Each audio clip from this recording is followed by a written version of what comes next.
There is a moment in every person's life when they are pushed so far down that the only direction left is up. But not everyone recognizes that moment for what it is. Not everyone has the discipline to stay silent, stay focused, and let the storm pass without flinching. Most people break. Most people cry, or argue, or beg, or fight back in ways that cost them everything. But every once in a while, someone sits across from the person destroying them, looks them dead in the eye, says absolutely nothing, and walks out of the room already holding the key to the entire building. This is that story. And I promise you, by the time we reach the end of it, you will never look at silence the same way again. The boardroom was silent. Not the comfortable kind of silence that settles after a good decision. This was the kind of silence that follows a public execution. 32 people sat around that long mahogany table, and not one of them moved. Not one of them breathed. They all watched as Richard Calloway leaned back in his leather chair, straightened his cufflinks, and looked across the room at the woman who had given him 11 years of her life. He smiled. That slow, satisfied smile that everyone in that building had learned to fear. And then he said 4 words that he believed would end her. 4 words he was absolutely certain would reduce her to nothing. Clean out your desk. What Richard Calloway did not know, what nobody in that room knew, was that the woman sitting across from him had already signed the papers. 3 days before that meeting, in a quiet attorney's office 40 minutes outside the city, Claire Weston had become the majority shareholder of the parent company that owned every floor of that building, including the one they were sitting on. She owned his office. She owned his chair. She owned the desk he just told her to clean out. But Claire said nothing. She simply picked up her leather portfolio, stood up, and walked out of that room with the same calm she had carried into it. Because she already knew something Richard Calloway was about to learn in the most painful way possible. Patience, real patience, the kind that costs you sleep and demands everything from you over years and years of quiet work, is the most powerful weapon a person can own. Before we go any further, let us know in the comments where you are watching from. We would love to hear from you. And if you have not already, hit that subscribe button so you never miss any of our upcoming stories. Now, let us go back to where this all began, because to understand what Claire Weston did, you have to understand what was done to her first. Claire Weston did not come from money. She grew up in Dayton, Ohio, in a small house on a street where the neighbors all knew each other's business and nobody had much to hide because nobody had much to lose. Her mother, a woman named Patricia, worked laundry shifts at a hospital 6 days a week and raised 4 children on a salary that should have broken her but somehow never did. Patricia Weston had a saying she repeated every single morning before her children left for school, standing at the door in her scrubs with a cup of coffee she never had time to finish. She would look at each of them and say, "Nobody is coming to save you. So you better learn to save yourself." Claire was the second child and she heard that sentence every morning for 18 years. And she believed it in a way that changed the entire architecture of how she moved through the world. She put herself through Ohio State University on a partial academic scholarship and 2 part-time jobs. She graduated with a degree in business administration and a minor in finance, and she walked out of commencement with student loan debt, no safety net, and a level of discipline that most people who grow up comfortable never develop because they never have to. She took a position at a mid-sized logistics consulting firm in Columbus. It was not glamorous. The office was ordinary, the pay was adequate, and the work was detailed and demanding in ways that most of her colleagues found exhausting. Claire found it clarifying. She showed up early every day, stayed late when the work required it, and never once confused being liked with being respected. By 26 she had been promoted twice. By 28 she was managing accounts worth more than $8 million annually and had built a reputation inside her industry as someone you called when a problem was too complicated for everyone else. That was when Richard Calloway found her. He spotted her at an industry conference in Cincinnati, watched her handle a panel discussion with the kind of quiet authority that cannot be faked, and introduced himself afterward with the particular charm of a man who already knew he was going to make her an offer. Richard was 41 at the time. He had built Calloway Group from a regional freight brokerage into a mid-market logistics and supply chain company with offices in 4 states and annual revenue approaching $60 million. He was the kind of man who made you feel, in the first 10 minutes of conversation, like you were the most interesting person in the room. He was also the kind of man who used that exact feeling as a tool. He offered Claire a senior operations role 3 weeks after the conference. The salary was a significant jump. The title was meaningful. And Claire, 28 years old and hungry in the way that only someone who has built everything themselves can be hungry, said yes. What Claire did not fully understand yet was the invisible clause buried inside Richard Calloway's generosity. Because Richard had a system. Not a written system. Not anything he ever said out loud. But a pattern, consistent and deliberate, that governed how he managed every talented person he had ever hired. He paid them well enough that leaving felt irrational. He gave them just enough recognition that they felt valued. He kept them close enough that their work was always within arm's reach. And then, quietly, methodically, he made absolutely certain that the credit for that work always found a path back to him. He was not a man who built people. He was a man who built himself, using people as the material. Richard Calloway was brilliant at identifying talent and extraordinarily skilled at consuming it without anyone realizing what was happening until it was too late. Claire figured it out around year 3. Not in a single dramatic moment of clarity, but in the accumulation of small observations that a person with her level of attention cannot ignore. The client meeting where she had prepared the entire presentation and Richard walked in, delivered the key points in his own words, and accepted the congratulations afterward without once mentioning her name. The quarterly report she had spent 3 weeks building that went to the board with his signature and no acknowledgement of who actually wrote it. The promotion she had been quietly promised that went instead to a man who had been at the company for 18 months and whose primary qualification appeared to be that Richard found him easier to control. She noticed all of it. She logged it in a private document she kept on a personal laptop that never connected to the company network. And she made a decision. Not a decision to fight. Not a decision to confront. A decision to build something of her own, quietly, from the inside, using every resource she could access, until the day arrived when she no longer needed Richard Calloway's approval to determine her own future. She began studying in the evenings after work. Not logistics, she already knew that subject better than anyone in the building. She studied finance. She studied private equity structures. She studied how holding companies were assembled and how their ownership could shift through secondary market transactions. She opened a personal brokerage account and began buying shares. Not in Calloway Group, which was privately held and therefore not accessible on the open market. She bought shares in Meridian Capital Partners, the publicly traded holding company that owned a controlling stake in Calloway Group along with 10 other mid-market businesses. Meridian traded on a thin float. Its shares were inexpensive, rarely discussed by institutional investors, and almost entirely invisible to anyone not specifically looking for them. It was the kind of stock that appeared on nobody's radar. Which was precisely why Claire chose it. She bought consistently. Every month. A fixed amount, reinvested automatically, with any bonus Richard gave her channeled directly into the same account.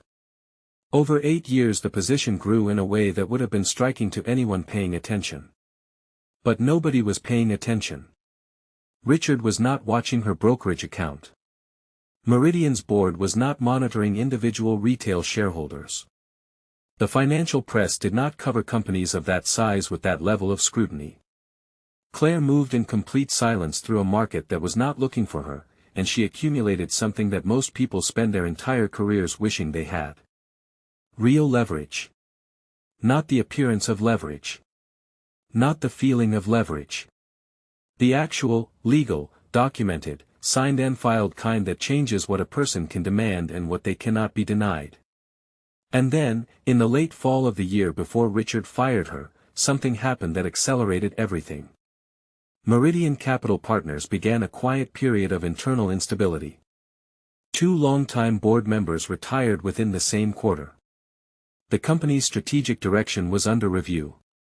And most significantly, Gerald Whitmore, an 81-year-old real estate developer from Scottsdale, Arizona, who had been Meridian's largest individual shareholder for nearly 2 decades, began conversations through his estate attorneys about liquidating his position.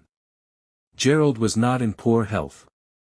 He was simply the kind of man who had spent a lifetime making methodical decisions about money and had decided that his estate would be cleaner and his family better protected if certain assets were converted before he needed them to be. His stake represented a significant block of Meridian shares, and whoever acquired it would become, by a considerable margin, the company's dominant individual voice. Claire's attorney made the first call to Gerald's estate team in December. The negotiation took 11 weeks. It was not simple. Gerald's attorneys were thorough, the valuation discussions were detailed, and there were 2 points during the process where Claire genuinely did not know if the deal would close. She kept working at Calloway Group through all of it. She attended every meeting Richard called. She delivered every report on time. She managed her team with the same focus she had always brought to the work. She gave no indication to anyone, not a colleague, not a friend, not a single person inside that building, that anything in her life was different from what it had always been. The morning of the termination meeting, Claire woke up at 5:30, made coffee, and sat at her kitchen table for 40 minutes before getting dressed. She was not anxious. She had passed through anxiety months earlier and come out the other side into something quieter and more durable. She wrote a single sentence on a piece of paper, folded it, and tucked it into the inside pocket of her blazer. The note said 4 words. Today is just Tuesday. She drove to the office, parked in her usual spot, took the elevator to the 14th floor, and walked into that boardroom the same way she had walked into every room in that building for 11 years. With her back straight and her face completely still. Richard went through the quarterly agenda for 20 minutes before he turned to her. His tone was measured and rehearsed and coded in the language of corporate restructuring. He explained that the company was evolving its operations leadership model. He explained that her position was being eliminated. He thanked her for her years of service in the particular way that people thank someone when they are trying to avoid looking at them. And then came the 4 words. Clean out your desk. 32 people sat in that room and heard it. A few looked at the table. One young analyst on Claire's team pressed her lips together so hard they went white. Nobody made a sound. Claire closed her portfolio. She looked at Richard for exactly 3 seconds. Long enough that it registered. Not long enough to be a confrontation. She stood. She tucked the portfolio under her arm. And she walked out of the boardroom without a single word. In the elevator she reached into her blazer pocket, took out the folded note, read it once, and put it back. Today is just Tuesday. She was in her car within 15 minutes. Her attorney called before she reached the highway. The share transfer documents from Gerald Whitmore's estate were ready to execute. She told him to proceed. She drove home with the windows down and the radio off, and she did not cry. Not because she did not feel anything. But because she had been saving that feeling for a different day. A better day. A day that was coming faster than Richard Calloway could possibly imagine. 3 days later she signed the papers in her attorney's office in a suburb 40 minutes from the city. With Gerald Whitmore's shares transferred to her account, Claire Weston now controlled approximately 31% of Meridian Capital Partners' outstanding equity. That made her, by a wide margin, the single largest individual shareholder of the company that owned Calloway Group. She did not send Richard an email. She did not call anyone at the company. She did not post anything online or tell a single person who did not already know. She went home, sat down at the same kitchen table where she had written that note 5 days earlier, and made a list of everything that needed to happen next. It was a long list. And she had already started on most of it. When we left part 1, Claire Weston had just walked out of a boardroom where she had been publicly dismissed by the man she had made rich. She had said nothing. She had done nothing visible. She had simply left. And 3 days later she had signed documents that made her the most powerful individual voice in the ownership structure of his entire business. But owning shares is not the same as exercising power. And Claire Weston understood, with the same precision she had brought to everything else in her life, that the timing of what came next would determine everything. Move too fast and it looks like revenge. Move with patience and it looks like governance. She was not interested in looking like anything. She was interested in results. The first thing Claire did in the weeks following her termination was nothing that anyone at Calloway Group would have noticed. She met with her financial advisor, a methodical man named James Aldrich who had been helping her manage her investment account for 6 years and who, when she told him the full scope of what she had accumulated and what she now intended to do with it, sat very quietly for a moment before saying, with characteristic understatement, that he wished she had told him this was the plan because he would have slept better at night knowing she had one. She then retained a corporate governance attorney, a woman named Susan Park who specialized in shareholder rights and board dynamics and who had a reputation in her field for being extraordinarily effective and exceptionally difficult to rattle. Susan reviewed Claire's position, reviewed Meridian's shareholder agreements and bylaws, and told Claire within 48 hours exactly what her rights were, exactly what she was entitled to demand, and exactly how to demand it in a way that could not be legally obstructed. Meanwhile, inside Calloway Group, the consequences of Claire's departure were beginning to surface in ways that Richard had not prepared for, because he had not allowed himself to fully understand how much of the company's daily functioning had been built on her specific knowledge, her specific relationships, and her specific way of managing complexity. The operations team she had assembled over 11 years was talented individually. But it had been architected around her. The systems she had designed, the vendor relationships she had cultivated, the escalation protocols she had built from scratch after 3 different operational crises in the company's early years, all of it reflected her thinking.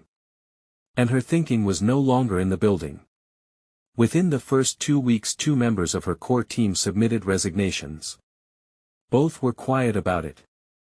Neither one said anything in their exit interviews that could be characterized as disloyal or pointed. But the timing communicated everything. By the end of the first month a 3rd member of the operations staff had accepted an offer elsewhere. Richard replaced them with an interim manager he pulled from his professional network, a man named Gary Hollis who had the right credentials on paper and who could not have told you, under any reasonable questioning, the difference between the way Calloway Group structured its freight contracts and the way any of their direct competitors did. He was not incompetent. He was simply not Claire.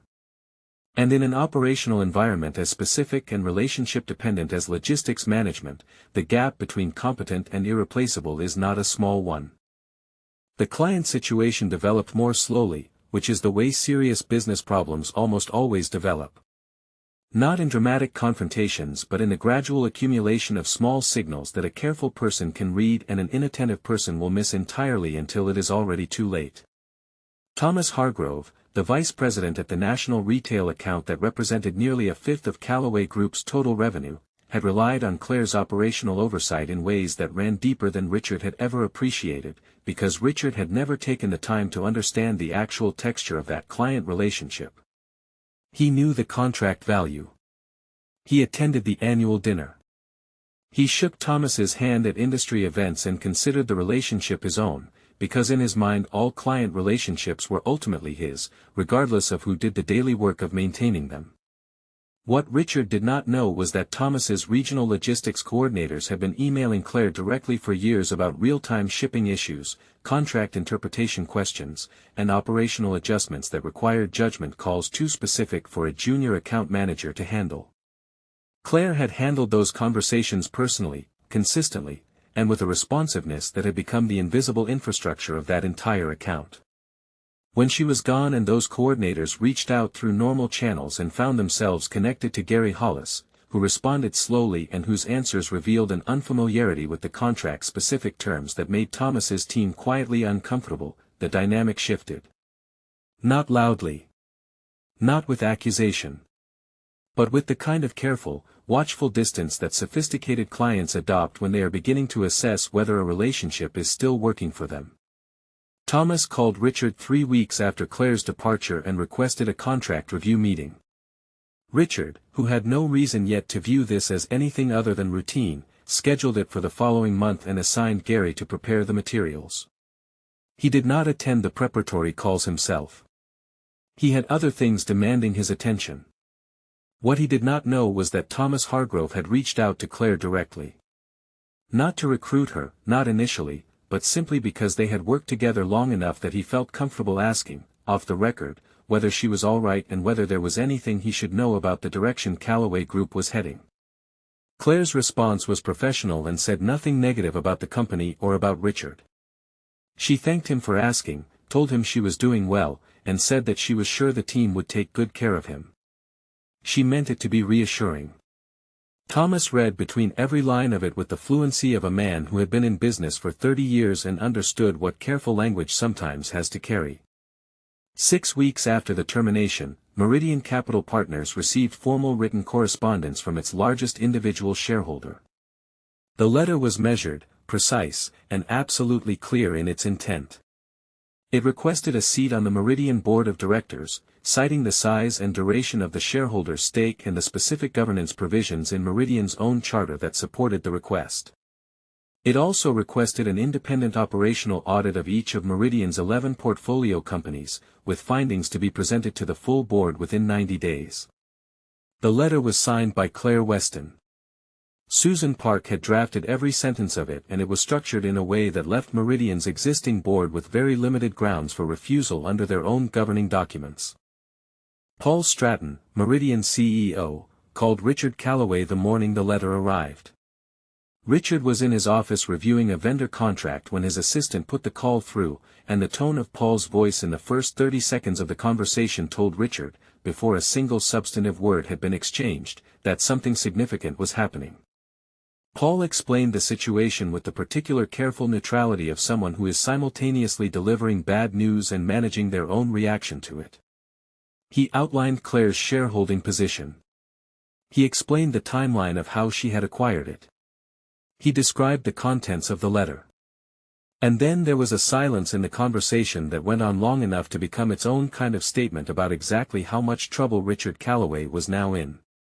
Richard put the phone down and sat at his desk for a long time. He was not a man who was accustomed to being caught off guard. He was not a man who regularly found himself in situations he had not anticipated and could not quickly reframe in terms that favored him. But he sat at that desk in a silence that was nothing like the silence in the boardroom 6 weeks earlier. That had been his silence. This was something else entirely. He picked up his phone twice and put it back down. On the third attempt he asked his assistant to reach Claire Weston. His assistant returned 90 seconds later and told him that Ms. Weston's attorney had requested that all future communications be directed to his office. Richard Calloway had built his entire career on the ability to control the terms of a conversation. He had never in 30 years of business been told to speak to someone's attorney before the conversation had even started. He sat with that for a long time. The Meridian board convened an emergency session 10 days after receiving Claire's letter. Susan Park attended on Claire's behalf and presented the case for board representation with the kind of quiet, document-supported authority that makes opposing counsel uncomfortable because there is nothing theatrical to push back against. The board's own attorneys reviewed the charter provisions Claire was citing and confirmed that her position was legally sound. The vote to grant Claire a seat on the Meridian board passed with 4 votes in favor and 1 abstention. Nobody voted against it. The abstention came from a board member who had served with Richard on a separate industry committee for 12 years and who, it should be noted, also voted in favor of commissioning the independent operational audit. Claire attended her first Meridian board meeting on a Thursday morning in early spring. She wore the same navy blazer she had worn to the termination meeting. She was not sure if she had done that deliberately or not. She decided it did not matter. She sat at the table, opened her portfolio, and did what she had always done in every room she had ever walked into. She worked. The independent audit report arrived 8 weeks later. It covered all 11 of Meridian's portfolio companies, but its findings on Calloway Group occupied more pages than any other section of the document. The auditors had examined operational efficiency metrics, client satisfaction data, staff retention rates, and revenue trajectory across the preceding 3 years. Their conclusions were detailed and supported by documentation and expressed in the flat, unemotional language of professional auditors who are paid to report what they find and have no stake in how anyone receives it. What they found at Calloway Group was a company that had been performing at a high level through a period when its departure of key operational personnel had created measurable risk in its largest client relationships and significant decline in internal retention metrics. The report did not name Claire Weston. It did not need to. The numbers told the story with complete clarity. Thomas Hargrove's account, the one representing nearly a fifth of Calloway Group's revenue, was flagged in the audit as a retention risk. 2 weeks after the audit was presented to the board, Thomas's team notified Calloway Group that they would not be renewing their contract at the current scale. They were not leaving entirely. But they were reducing their commitment by 40% and distributing the remainder across 2 additional providers. Richard received that news on a Monday morning and spent the rest of the day in back-to-back calls trying to understand what had happened, as if the answer to that question were genuinely unclear to him. The Meridian board called a full strategic review session in late spring. Claire had spent 6 weeks preparing for it. Not with aggressive positioning or inflammatory language. With data.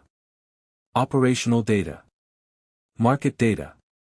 Comparative performance data across all 11 portfolio companies. She presented a restructuring proposal for Calloway Group's leadership model that was thorough, specific, and grounded entirely in what the audit had surfaced. It called for a new operational leadership structure, an independent client relations team that reported outside the CEO's direct chain of command, and a governance review of executive compensation tied to client retention metrics rather than revenue alone. The proposal did not mention Richard Calloway by name. It addressed structures, not individuals. But everyone in the room understood what a restructuring of the leadership model meant when the only leadership model in question had been Richard Calloway's for 20 years. Richard attended that board meeting. He had no choice. He was still the CEO of Calloway Group and the board session included all portfolio company principals. He sat at the far end of the table from Claire, which was the geometry of the room and not a choice anyone had made deliberately, though it felt deliberate to everyone present. He listened to her present for 40 minutes. He said very little. His attorney, who was present at Richard's insistence, also said very little, because Susan Park's preparation had been thorough enough that there was very little to say that would not simply extend the duration of an already uncomfortable afternoon. The vote on Claire's restructuring proposal passed. 3 in favor, 1 abstention, 1 against. Richard's proxy voted against. It did not change the outcome. Claire noted the vote in her portfolio and moved to the next agenda item. Over the following 3 months the restructuring was implemented with the methodical steadiness that Claire had always brought to operational work. A new operations director was hired through an external search process that Claire oversaw. Client relationship protocols were rebuilt from documentation that, it turned out, Claire had maintained in personal files she was under no obligation to provide but offered to the transition team voluntarily because she understood that the purpose of the whole exercise was a functioning company, not a personal victory. Gary Hollis was transitioned out of the interim role with a separation package that was handled quietly and without drama. He later said in a conversation with a former colleague that the whole experience had been educational, which was diplomatic of him. Richard Calloway remained as CEO of Calloway Group through the end of that fiscal year. His contract had 18 months remaining and the Meridian board, on Claire's specific recommendation, honored it rather than triggering an early exit. This surprised people who expected a more direct confrontation. It did not surprise anyone who understood how Claire operated. She was not interested in the spectacle of a firing. She was interested in the stability of the company she now had a meaningful stake in. Removing a CEO mid-year without a confirmed replacement in place creates disruption, and disruption costs money, and Claire Weston had never in her life been interested in spending money to feel something. She was interested in building something. When Richard's contract ended he was offered a renewal at a significantly reduced scope. The title would remain. The authority structure would change in ways that made the title largely ceremonial. Richard reviewed the offer with his attorney over a weekend, and on the following Monday morning he notified Meridian that he would be declining and that he intended to explore other opportunities. The announcement was released internally with the standard language about leadership transitions and new chapters. Most of the staff read between the lines with the ease of people who had been watching this particular story unfold for several months. Claire did not apply for the CEO role at Calloway Group. She was asked, directly and in writing, by Paul Stratton and 2 other board members. She declined without extensive explanation. She said simply that she believed her best contribution to the company's stability was to remain in her current board position and ensure the leadership transition was handled with the care it required. She spent the next 4 months doing exactly that. She was present at every stage of the search process. She reviewed every candidate. She was in the room when the final offer was extended to a woman named Dana Reeves, a 44-year-old operations executive from Atlanta who had built a regional logistics network from 30 employees to 400 over 12 years and who, in her final interview with the board, described her management philosophy in a way that made Claire write a single word in her portfolio margin. Right. Dana Reeves started on a Tuesday in October. Claire sent her a handwritten note the day before her first day. It said 3 things. Welcome to the company. The team is better than you have been told. Call me if you need anything. She signed it with her name and her direct number and nothing else. The morning Dana walked into the building for her first day as CEO, she passed the front lobby, where the original Calloway Group logo was still mounted on the wall behind the reception desk. It was a logo Richard had commissioned in the early years, back when the company was still small enough that he had picked out the font himself. Nobody had changed it yet. Dana looked at it for a moment on her way to the elevator. Then she kept walking. There would be time for all of that. There was a lot of work to do. And Claire Weston, sitting in her home office 40 minutes outside the city with her second cup of coffee and a board agenda for the following week open on her laptop, was not thinking about logos or lobbies or any of the visible surfaces of what had happened. She was thinking about what came next. Because for a woman who had spent 11 years being overlooked in a company she helped build, the question of what came next was not a burden. It was the only question that had ever really mattered to her. Before we go, let us know in the comments where you are watching from. We read every single one. And if this story moved you, if you found yourself nodding along or thinking of someone you know who has been underestimated and quietly refused to accept it, share this video with them. Hit that subscribe button if you have not already, because the stories we tell on this channel are not finished yet. There are more coming. And the next one is going to stay with you even longer than this one did.